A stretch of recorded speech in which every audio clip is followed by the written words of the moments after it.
이 저녁 저희에게 주시는 하나님의 말씀입니다. 신약 성경 로마서 15장 1절에서 6절까지입니다.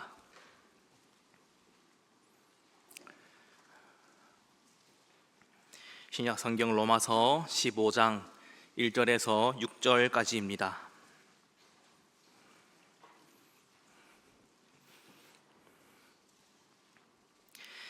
이는 살아계신 하나님의 말씀입니다. 함께 받들어 읽겠습니다. 믿음이 강한 우리는 마땅히 믿음이 약한 자의 약점을 담당하고 자기를 기쁘게 하지 아니할 것이라. 우리 각 사람이 이웃을 기쁘게 하되 선을 이루고 덕을 세우도록 할지니라.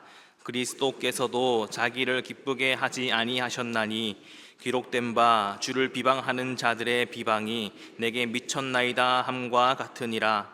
무엇이든지 전에 기록된 바는 우리의 교훈을 위하여 기록된 것이니 우리로 하여금 인내로 또는 성경의 위로로 소망을 가지게 함이니라. 이제 인내와 위로의 하나님이 너희로 그리스도 예수를 본받아 서로 뜻이 같게 하여 주사 한 마음과 한 입으로 하나님 곧 우리 주 예수 그리스도의 아버지께 영광을 돌리게 하려 하노라. 아멘. 예수님께서 승천하시고 마가의 다락방에 성령이 임하시게 되면서 교회가 시작되었습니다. 제자들은 더 이상 육신으로 계시는 예수님을 볼 수는 없었지만 보이지 않는 성령 하나님과 함께 성령 하나님께서 그들과 함께 계신다는 사실을 믿으며 담대하게 믿음의 삶을 살아갈 수 있었습니다. 그렇게 교회의 역사가 시작되었습니다.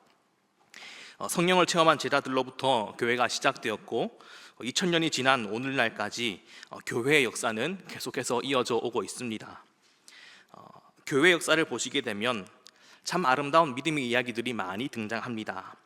그런데 다른 한편으로 보게 되면 수많은 분열과 갈등의 이야기들 또한 존재하는 것을 알 수 있습니다. 초대교회 때부터 분열과 갈등은 있었습니다. 유대인과 이방인들 간의 갈등이 나타나게 되었고요. 또 교리적인 문제들 때문에 수많은 이단 종파들이 생겨나게 되었습니다. 그리고 중세시대를 지내오면서 동방교회와 서방교회라는 두 개 큰 축을 중심으로 교회들이 나뉘게 되었습니다. 그리고 16세기에 일어난 종교개혁을 중심으로 수많은 개신교단들이 생겨나게 되었습니다. 그리고 복음이 우리나라까지 들어오게 되면서 분열의 역사는 더 크게 달하게 됩니다. 처음 우리나라에 복음이 들어왔을 때에는 아마도 장로교, 감리교, 침례교 같은 주류 교단들만 있었을 것입니다.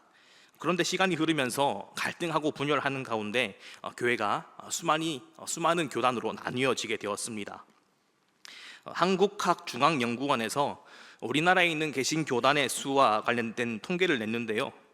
우리나라에 과연 개신교 교단의 수가 얼마나 될까 통계를 보게 되면 그 수가 374개나 된다라고 합니다. 그 중에 286개의 교단이 장로교회에 속해 있다라고 합니다. 이 통계는 대한민국의 교회들이 얼마나 많은 갈등을 겪었고 분열해 왔는지를 잘 보여줍니다. 수많은 갈등과 분열 속에서 교회가 나뉘게 되었고 수많은 교단들이 생겨나게 되었습니다. 우리는 이러한 현상을 보면서 건전한 질문을 해보게 됩니다. 예수님이 교회의 머리 되시고 우리는 예수님의 몸된 지체들인데 어찌 몸이 나뉠 수 있는가? 어찌하여 지체가 서로 갈등하고 분열하며 다툴 수 있는가라는 질문을 해보게 됩니다. 그렇지요. 예를 들면 우리 인간의 몸은 나뉘어질 수 있습니까? 없습니까? 물리적으로 나누는 순간 생명을 잃게 됩니다. 그 말은 우리 온 몸이 유기적으로 연결되어 있다는 것을 의미합니다. 몸된 교회도 마찬가지입니다. 예수님은 교회의 머리가 되십니다. 그리고 예수님을 구주로 고백하는 모든 성도들은 예수님을 머리로 삼고 있는 몸의 지체들입니다. 몸은 나뉠 수가 없지요. 나뉘는 순간 생명력을 잃게 되는 것입니다. 그런데 교회사에는 너무나도 부끄러운 갈등의 이야기들이 많이 등장합니다. 우리는 이 사실을 어떻게 받아들이고 소화해야 할까요? 혹자들은 말하기를 교회는 분열하면서 성장한다라고 말합니다. 충분히 고개가 끄덕여지는 명제이기도 합니다.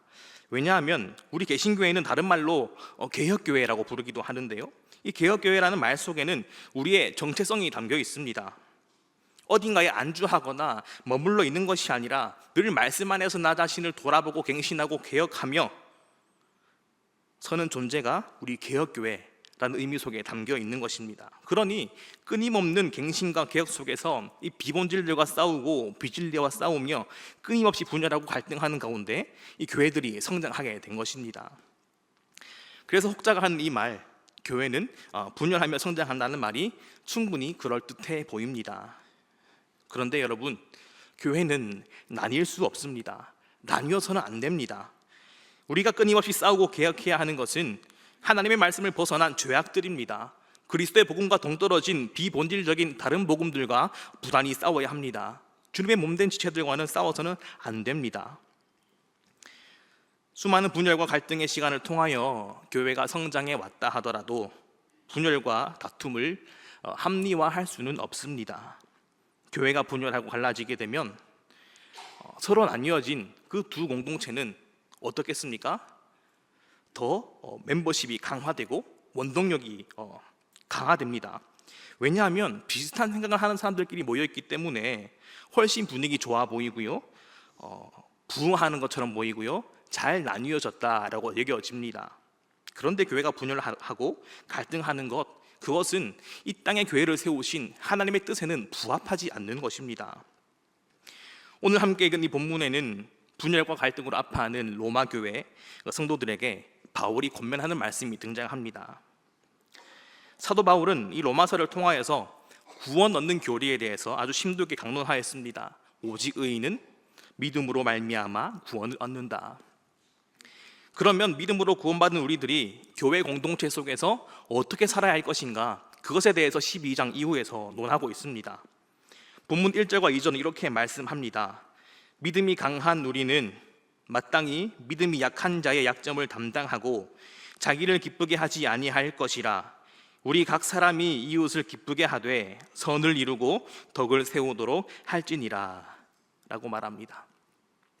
믿음이 강한 자, 믿음이 좋은 사람은 믿음이 약한 자의 약점을 담당하고 이웃을 기쁘게 하는 가운데 공동체의 선을 이루고 덕을 세워라 라고 권면합니다. 바울 사도는 소위 믿음이 강한 자들의 입장에 자신을 세웁니다. 믿음이 강한 우리는 이라고 말하지요. 사실 믿음이 강한 자와 약한 자를 나누는 것은 상당히 애매한 부분입니다. 왜냐하면 저마다 신앙생활의 기준이 다 다르기 때문에 무엇을 기준으로 믿음의 강함과 약함을 구분할 수 있을지 사실 어려운 부분이 있습니다. 나름 믿음 생활을 잘하고 있다고 생각하는 사람들은 저마다 자신이 믿음 좋다라고 여길 것입니다. 공동체 내에 주로 갈등을 일으키는 사람들 대부분은 소위 스스로 나 믿음 좋다라고 여기거든요. 스스로 믿음이 약하다고 생각하는 사람은 절대 싸울 일이 없습니다. 그냥 그런가 보다 하고 조용히 신앙생활을 합니다. 그런데 바울은 권면하는 거예요. 누구에게 권면합니까? 스스로 자신의 믿음이 강하다고 생각하는 자들, 그 갈등의 핵심에 있는 자들에게 권면하는 겁니다. 믿음이 약한 자의 약점을 담당하고 자기를 기쁘게 하지 말라라고 권면합니다. 오늘 본문에 등장하는 믿음이 강한 자와 약한 자는 당시의 배경에서 볼 때 유대인과 이방인으로 볼 수 있을 것입니다.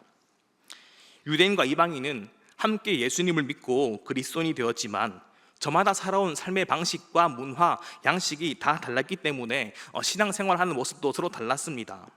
유대인들은 예수님을 영접하였지만 여전히 유대 관습과 율법이 그들의 삶에 많은 영향을 미쳤습니다.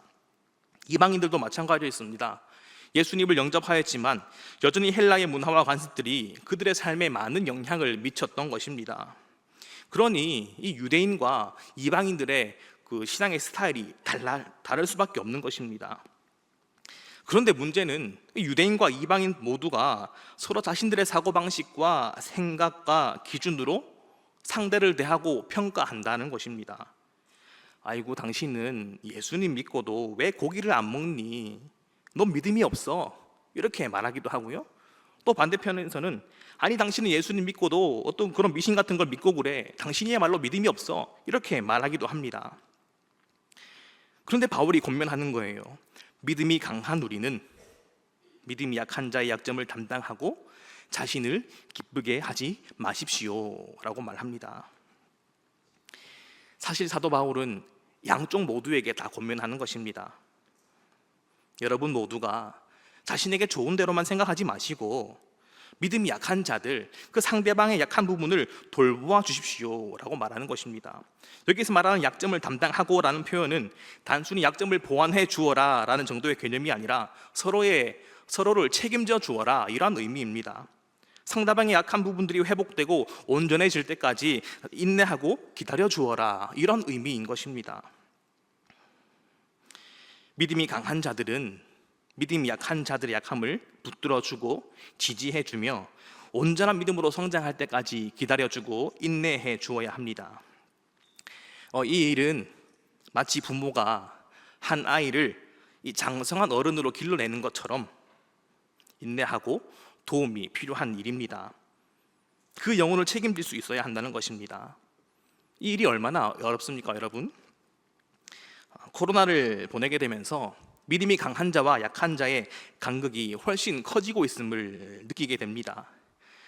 소위 믿음이 좋고 신앙이 열심히 있는 사람들은 자신의 신앙의 성장을 위해서 많은 것들을 할 수 있는 길이 열리게 되었습니다. 혹 설교를 듣다가 또는 성경 공부를 하다가 놓친 부분이 있으면 집에 가서 돌려보기 할 수 있습니다. 복습할 수 있어요.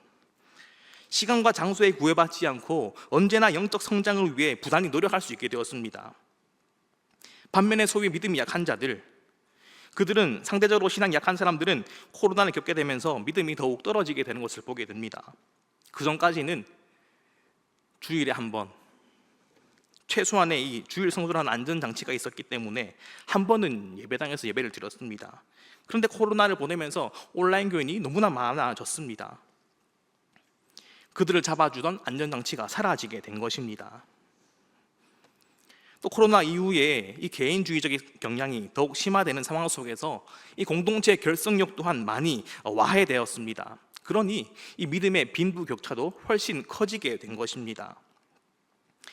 시대를 막론하고 강한 자와 약한 자가 어울려 사는 모습을 보기란 참 어렵습니다. 그래서 하나님께서는 사회적으로 약한 이들을 잘 돌보아 주어라고 율법에까지 명시해 놓은 듯 합니다. 안타까운 것은 수많은 세월을 지내왔음에도 불구하고 이 약한 자들의 약점을 담당해 주는 일이 잘 되지 않는 현실들을 보게 됩니다.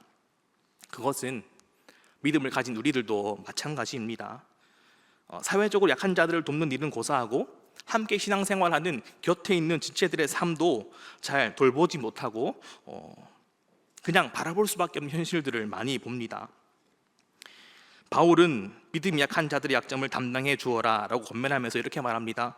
자기를 기쁘게 하지 말고 이웃을 기쁘게 하여라 라고 말합니다. 자기를 기쁘게 하지 말고 이웃을 기쁘게 해라. 이 말이 오늘을 사는 우리들에게 얼마나 낯설게 다가옵니까? 개인주의적 성향이 강화되는 오늘의 현실 속에서 나의 기쁨이 아니라 타인의 기쁨을 위해, 타인의 유익을 위해 살라는 이 말씀이 너무나 낯설고 부담스럽게 다가옵니다. 이 말씀은 오늘의 시대의 흐름과는 반대되는 모습일 것입니다. 나 하나 살기도 바쁜데, 나 하나 건사하기도 힘든데 어느 누가 다른 이들의 기쁨과 유익을 위해 시간을 들이고 도울 수 있겠습니까? 정말 어려운 일입니다. 그런데 하나님은 바울 사도를 통하여서 오늘을 사는 우리들에게 권면하시는 겁니다. 자기를 기쁘게 하지 말고 이웃을 기쁘게 하여라. 하나님은 왜 순종하기도 힘든 이 일을 우리에게 부탁하시는 걸까요? 하나님이 이 일을 우리에게 부탁하시는 이유는 그리스도께서도 자기를 기쁘게 하지 아니하셨기 때문이다 라고 3절에서 말씀하십니다. 이 말씀은 예수님께서 우리의 약점인 그 죄의 문제를 담당하시기 위해 친히 자신의 생명을 십자가에 내어 놓으셨음을 뜻하는 말씀입니다. 그런데 문제는 예수님이 그렇게 사셨다고 해서 우리도 그렇게 살아야 하는가라는 거예요. 예수님이 그렇게 사셨다는 사실이 우리 모두가 자신의 기쁨을 다 내려놓고 이웃의 기쁨을 위해 살아야 할 이유와 근거가 될 수 있는가라는 질문입니다. 여러분은 어떻습니까? 이 말씀, 이 부르심에 공감하십니까? 예수님이 타인의 기쁨을 위해 사셨다는 사실이 우리에게 어떠한 의미가 있습니까? 오늘날의 현대인들은 그 누구보다도 자기 돌봄을 잘하는 사람들입니다. 불안한 미래와 불확실한 것들로 가득 찬 현실 속에서 가장 현명하고 가장 지혜롭게 사는 길이 바로 자기 자신을 돌보는 일이라 여깁니다. 그래서 자기 돌봄을 위해서 여행을 다니고 또 맛집을 찾아다니고 자신을 돌보기 위해 시간과 돈을 아낌없이 투자합니다. 그런데 성경은 말합니다. 자신의 기쁨이 아니라 이웃의 기쁨을 위해 살아라 라고 말합니다. 그러니 얼마나 혼란스럽습니까? 그럼에도 불구하고 우리는 우리의 기쁨과 유익이 아니라 다른 이들의 기쁨과 유익을 위해 살아야 합니다. 오늘날의 한국 교회 가운데 수많은 분열이 존재하는 이유는 모두가 다 자신의 기쁨과 유익만을 위해 살기 때문에 그렇지 않을까라는 생각을 해봅니다. 교회 내 갈등과 분열 중에 과연 진리를 쟁취하기 위해 갈등하는 일이 얼마나 있겠습니까? 거의 대부분이 자신의 유익과 자신의 기쁨, 자신의 신념, 자신의 그 욕심 때문에 갈등하게 되는 거예요. 사도 바울은 우리에게 권면합니다. 예수님께서 자신을 기쁘게 하지 않으신 것처럼 여러분도 자신의 기쁨이 아니라 타인의 기쁨을 위해 살아야 합니다 라고 말합니다. 사도 바울이 이렇게 권면하는 이유는 예수님께서 우리의 삶의 롤 모델이시자 우리가 본받아야 할 모범이시자 또 하나님이 원하시는 장성한 분량이시자 우리가 꾸어야 할 꿈 그 자체이기 때문입니다. 우리는 우리의 머리 대신 예수님을 본받아서 우리가 자라가야 할 꿈으로 예수님을 삼아야 합니다. 교회라는 큰 울타리 속에서 머리 대신 예수님을 본받아서 그리스도의 장성한 분량까지 예수님을 닮아가기까지 부단히 애써야 합니다. 우리 모두가 그리스도의 장성한 분량으로 자라가기 위해서는 서로의 약함을 지지해주고 지탱해주고 도와주면서 함께 예수님의 성품을 닮아갈 때까지 인내하고 기다려줘야 하는 것입니다. 그렇게 할 때에 믿음이 약한 자들도 이 교회라는 울타리 속에서 교회 공동체 속에서 신앙이 자랄 수 있는 것입니다. 바울은 왜 이토록 서로의 약점을 담당해주며 함께 믿음이 자라기를 권면하는 것일까요? 바울은 단순히 평안하게 살아라, 평화롭게 살아라 차원의 문제로 이 이야기를 하는 것이 아닙니다. 그 이상의 문제를 논하고 있습니다. 바울이 이 본문을 통해서 권면하는 것은 단순히 사이좋게 평화롭게 지내다 그것이 아닙니다. 그 이후에 더 중요한 삶이 있기 때문에 이 말씀을 하고 있는 것입니다. 5절 하반절과 6절을 보시면 이렇게 말씀합니다. 너희로 그리스도 예수를 본받아 서로 뜻이 같게 하여 주사 한 마음과 한 입으로 하나님 곧 우리 주 예수 그리스도의 아버지께 영광을 돌리게 하려 하노라 라고 말씀합니다. 사도 바울이 중요하게 생각하는 지향점은 믿음이 강한 자, 믿음이 약한 자가 함께 어우러져서 한 마음으로, 한 입으로, 한 뜻으로 하나님을 찬양하고 예배하도록 하기 위함이다 라고 말하고 있는 거예요. 사도 바울이 한 마음과 한 입으로 하나님을 예배하기를 원하고 있다는 것은 당시의 그 성도들이 한 마음, 한 입, 한 뜻이 아니라 다른 마음으로, 다른 입으로, 다른 생각으로 하나님을 예배했음을 의미합니다. 그런데 이 한 마음 한 뜻으로 예배하는 것이 중요한가 하는 생각도 할 수 있습니다. 예배는 그저 내가 하나님 만나고 내가 기도하고 내 믿음 잘 지키는 것이라고 여길 수 있습니다. 그런데 예배의 정의를 생각해 볼 때 예배는 단순히 그렇지 않습니다. 예배는 예수님의 부활을 경험한 자들이 함께 모여서 함께 그분을 기억하고 그분의 말씀을 따라 살기를 결단하는 시간이 예배의 첫 출발이었습니다. 그래서 예배란 용어를 정의할 때 공동 예배라는 표현을 많이 씁니다. 공동의 경험과 기억을 공유하는 자들이 함께 모여 같은 마음으로 그분을 기억하는 것, 같은 마음으로 그분을 바라보고 높이는 것, 그것이 예배이다라는 것입니다. 다들 잘 아시는 사도행전 2장을 보시면 초대교회 성도들의 모습이 나옵니다. 그 가운데 46절과 47절은 이렇게 말씀합니다. 날마다 마음을 같이하여 성전에 모이기를 힘쓰고 집에서 떡을 떼며 기쁨과 순전한 마음으로 음식을 먹고 하나님을 찬미하며 또 온 백성에게 칭송을 받으니 주께서 구원받는 사람을 날마다 더하게 하시니라. 아멘. 날마다 마음을 같이하여서 성전에서 예배했다라고 증언합니다. 그렇게 하였을 때 많은 사람들에게 칭송을 받았다라고 말하고 그 일을 통하여서 많은 사람들이 구원받게 하였다, 구원받는 사람을 날마다 더하게 하셨다라고 말합니다. 마음을 같이하여 드리는 예배가 이만큼 중요하다는 것입니다. 다른 마음, 다른 생각, 다른 뜻으로 드리는 예배가 아니라 같은 고백으로, 같은 마음으로 하나님을 예배할 때 그것이 그들의 힘과 능력되어서 두려움 없이 복음을 전하게 하고 또 많은 이들을 예수님께로 인도하는 그 삶을 살아냈던 것입니다. 주님 안에서 한 몸 된 공동체가 같은 마음으로 예배하는 것은 너무나 중요합니다.